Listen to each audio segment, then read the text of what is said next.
Housewife का एक 19 years के लड़के से अफेयर हो जाता है। इसके बाद क्या होता है, आज की हमारी मूवी ग्रीन चेयर जो एक कोरियन मूवी है, इसमें हम देखेंगे। वीडियो स्टार्ट करने से पहले मैं आप सबसे रिक्वेस्ट करना चाहता हूँ, आपको वीडियो अच्छा लगता है तो प्लीज़ इस वीडियो को लाइक और कमेंट जरूर कर दीजिएगा। इसी चैनल को बहुत सपोर्ट मिलता है। और बिना किसी देरी के एक्सप्लेनेशन स्टार्ट करते हैं। मूवी स्टार्ट होती है और हमारे दो मेन कैरेक्टर मुनही और सुयू ये अभी अभी इंटीमेट हुए हैं, ये हम देख सकते हैं। मुनही ये एक हाउसवाइफ है और सुयू सिर्फ एक 19 इयर्स का एक लड़का। मुनही उससे पूछती है कि क्या ये तुम्हारा फर्स्ट टाइम था। सुयू कहता है मुझे एक बार एक लड़की के साथ अपॉर्चुनिटी मिली थी पर वो सक्सेस नहीं हो पाया। इसके बाद हमें पता चलता है कि इनकी रिलेशनशिप के बारे में पुलिस को पता चल गया था। ये इलीगल था तो इसी वजह से मुनही को जेल हो गई। अब थोड़े दिन गुजर चुके हैं और मुनही की सजा कंप्लीट हो चुकी है। बाहर निकलने के बाद भी उसे कुछ कम्युनिटी अवर्स करने पड़ेंगे। मुनही और पुलिस की जब बात होती है तो हमें पता चलता है मुनही के हस्बैंड ने उसे छोड़ दिया है। उसकी मदर भी अब एक अलग कंट्री में रहती है। मुनही जब जेल से बाहर आई तो उसके आसपास बहुत सारे रिपोर्टर थे। उसे पूछ रहे थे कि अब तुम क्या करोगी, क्या तुम फिर से ह्यून के पास जाओगी। इस सब से वो ओवरवेल्म हो चुकी थी। तभी उसके पास ह्यून आया। ह्यून ने अपना उसे जैकेट पहनाया, उसे हक कर कर वहां से वो लेकर जाता है। ह्यून मुनी से कहता है क्या तुम ठीक हो, क्या सब कुछ ठीक है। मुनी कहती कि हाँ सब कुछ अब ठीक है। मुनी ह्यून से पूछती है क्या सिर्फ पैसों के लिए तुमने हम दोनों की रिलेशनशिप को सेल कर दिया। इसका मतलब है जब ये दोनों इंटीमेट हो रहे थे तो इसके उन्होंने टेप बनाई थी। ये किसी के हाथ लग गए और इन्हें जेल जाना पड़ा। ह्यून कहता है कि ऐसा नहीं है, इसमें मेरी कोई भी गलती नहीं थी। एक फ्लैशबैक दिखाया जाता है जिसमें इंस्पेक्टर ह्यून को डील देता है। कहता है कि अगर तुमने सब इल्जाम मुनही पर लगा दिया तो उसे बहुत बड़ी जेल हो जाएगी। हम तुम पर कुछ भी चार्ज नहीं लगाएंगे। ये डील ह्यून ने नहीं ली थी। इस डील को ह्यून ने इग्नोर कर दिया था। मुनही कहती है कि अब तुम घर चले जाओ, मेरे साथ रुकने की कोई भी जरूरत नहीं है। ह्यून कहता है कि मुझे यही रुकना है, मैंने तुम्हें बहुत मिस किया था। उसने आगे चलकर गाड़ी रोक दी क्योंकि उसके पास लाइसेंस नहीं है। वो मुनही को गाड़ी ड्राइव करने के लिए कहता है। इसके बाद ये बहुत ही हंग्री थे तो एक रेस्टोरेंट में खाना खाने के लिए आए। मुनही कहती है कि अगर तुम अब मेरे साथ रहना चाहते हो, शायद अगर हमने इस रिलेशनशिप को कंटिन्यू भी किया तो एक ना एक दिन तो ऐसा आएगा जब हमें ब्रेकअप करना पड़ेगा। तुम्हारा कुछ फ्यूचर है जो तुम्हें कंटिन्यू करना पड़ेगा। ह्यून कहता है ऐसा कुछ भी नहीं होगा, मैं हमेशा उसके साथ ही रहना चाहता है। मुनही 32 इयर्स की है और ह्यून 19 का, इससे उसे ज्यादा कुछ भी फर्क नहीं पड़ता।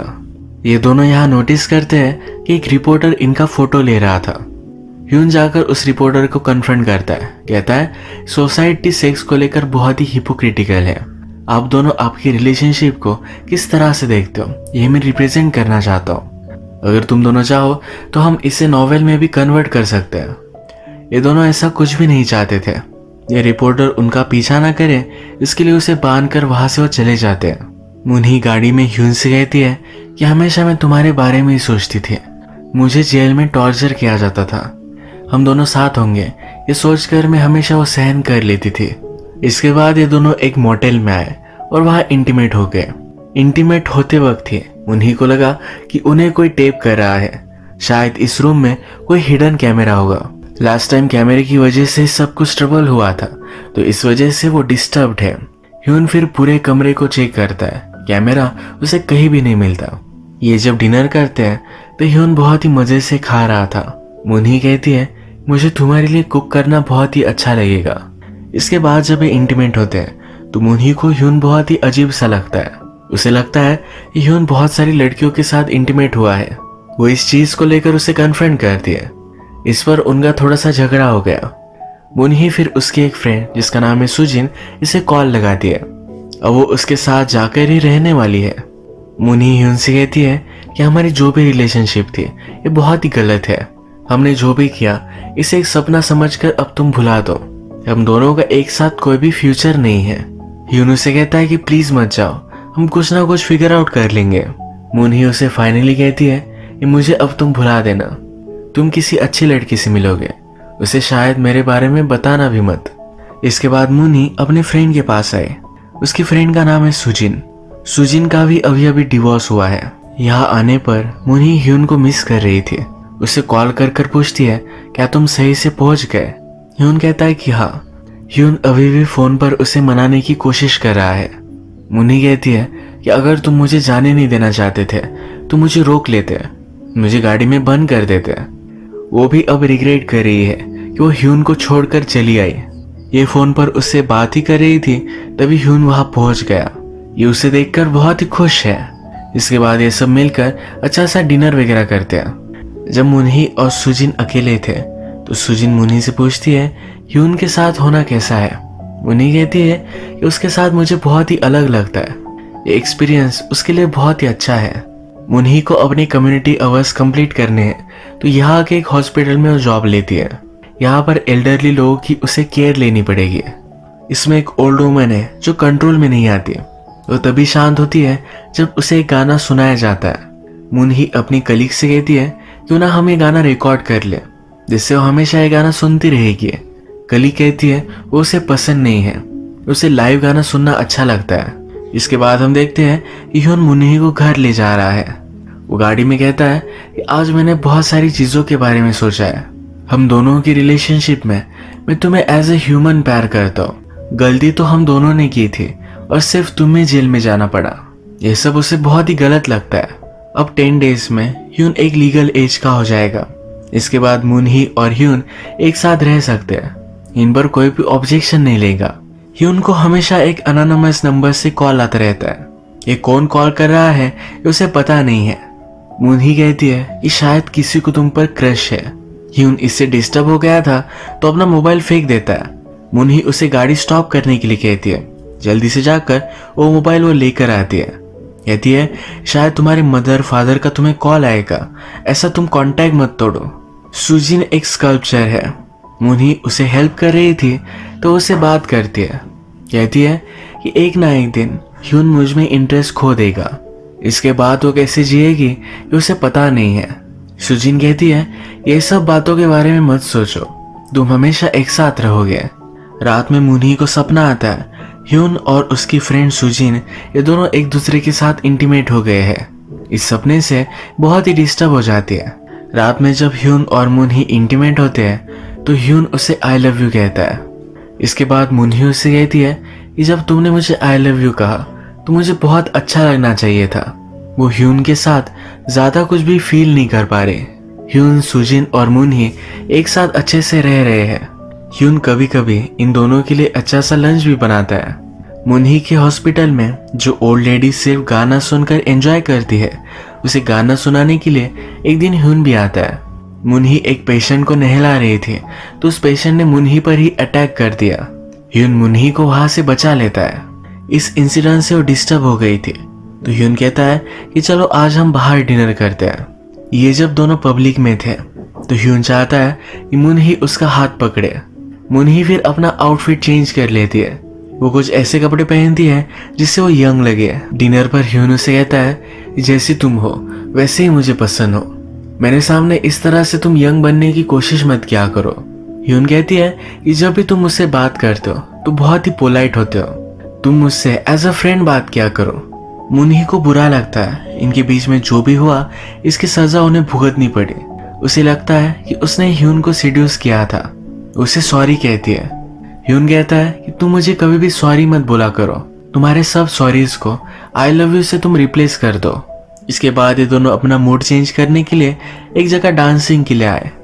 यहाँ पर वो फिर से उसी प्रीवियस के रिपोर्टर को नोटिस करते जो उनकी स्टोरी लिखना चाहता था। फिर से इन दोनों ने मिलकर उसके हाथ पैर बांध दिए। इसके बाद ये दोनों एक बार में आते हैं। ह्यून मुन्ही से कहता है तुम मुझे कितना तंग करती हो, मुझे सारे होटल में कैमरास तुमने ढूंढने के लिए कहे थे। मेरी पेंटिंग बनाते वक्त 3 घंटे मुझे खड़ा होना पड़ा। मुझ पर तुमने शक भी किया था, ये सब तुम क्यों करती हो? यहाँ पर वो नाटक कर रहा था कि वो बहुत ही ड्रंक है। मुन्ही उसे सॉरी कहती है पर ह्यून उसे याद दिलाता है कि सॉरी को तुम्हें आई लव यू से रिप्लेस करना है। अचानक से मुन्ही को हॉस्पिटल से कॉल आया। जिस ओल्ड वुमन को गाने की आवाज सुनने के बाद ही अच्छा लगता है, उसे बिना सुलाए वो हॉस्पिटल से चली गई थी। ये ओल्ड वुमन बाहर चली गई और उसका एक्सीडेंट हो गया। मुन्ही को हॉस्पिटल का स्टाफ बहुत डांटता है, उसे बहुत ही बुरा लगा। इसी ओल्ड वुमन की पिल्स उसने बहुत सारी खा ली। ये नींद की दवाई थी तो 2-3 दिनों तक वो उठी ही नहीं। ह्यून उसके लिए वरी करने लग गया था। मुनही को फिर से सपना आता है कि उसकी फ्रेंड और ह्यून ये दोनों इंटीमेट हो गए हैं, तो इसी वजह से डिस्टर्ब होकर वो जाग जाती है। ह्यून उसे सही से सहारा देता है। सुजिन को फिर एक आइडिया आता है। ह्यून का एक बर्थडे है तो उसके पेरेंट्स, मुनही की मदर, इन सबको बुला सकते हैं। जो भी सिचुएशन है ये सब हैंडल कर सकते हैं। ये आइडिया उन्हें अच्छा लगता है।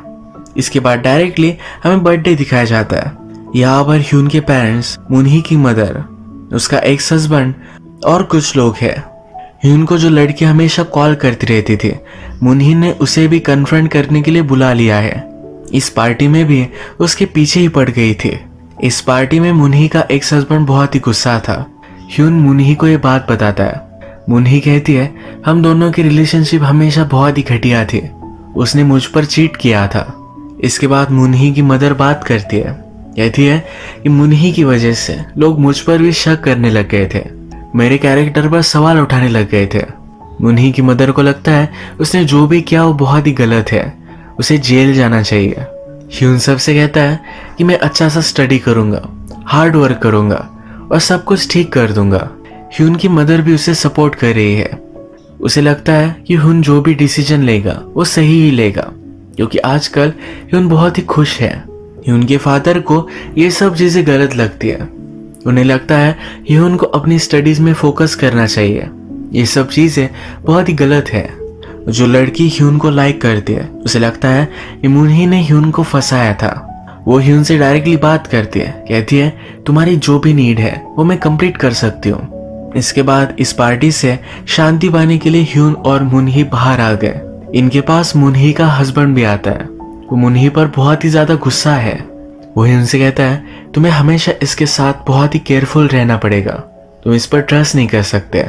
मुनही कहती है तुमने कभी भी मुझे सेटिस्फाई नहीं किया, हमेशा मुझ पर तुम चीट करते आ रहे हो। उसका हस्बैंड उस पर बहुत ही गुस्सा हो गया था, उसे मारने वाला था, पर ह्यून मुनही को बचा लेता है। हस्बैंड और ह्यून में बहुत बड़ी फाइट हो जाती है। इसके बाद ये पार्टी इन दोनों के लिए बहुत ही ओवरवेलमिंग हो चुकी थी। ये सबको वहां से जाने के लिए कहते हैं, म्यूजिक लगाकर अच्छा सा डांस करते हैं। उसके बाद ये दोनों इंटीमेट हो गए। अब मूवी में थोड़ा सा टाइम गुजर चुका है। मुनही ने अब डिसाइड कर लिया है ह्यून की लाइफ में रहना ये कोई अच्छी बात नहीं है। अब उसकी लाइफ से हमेशा के लिए चली जा चुकी है। ह्यून को भी किसी अलग लड़की के साथ हम देख सकते हैं। इनकी जो रिलेशनशिप थी, इस रिलेशनशिप के डायनामिक्स पर ये मूवी बहुत सारे क्वेश्चन उठाती है। अलग अलग थिंकिंग से सोसाइटी के पॉइंट ऑफ व्यू हमें दिखाती है। फाइनली मुनही को ये सब चीज गलत लगी और उसने ह्यून को छोड़ दिया। इसी तरीके से मूवी एंड हो जाती है। अगर आपको वीडियो अच्छा लगा तो प्लीज इस वीडियो को लाइक कर दीजिएगा, इस चैनल को सब्सक्राइब कर दीजिए और बेल नोटिफिकेशन आइकॉन दबाने मत भूलिएगा। हम फिर से मिलेंगे और एक नई मूवी के साथ। तब तक के लिए थैंक यू और आप अपने आप का ख्याल रखिए।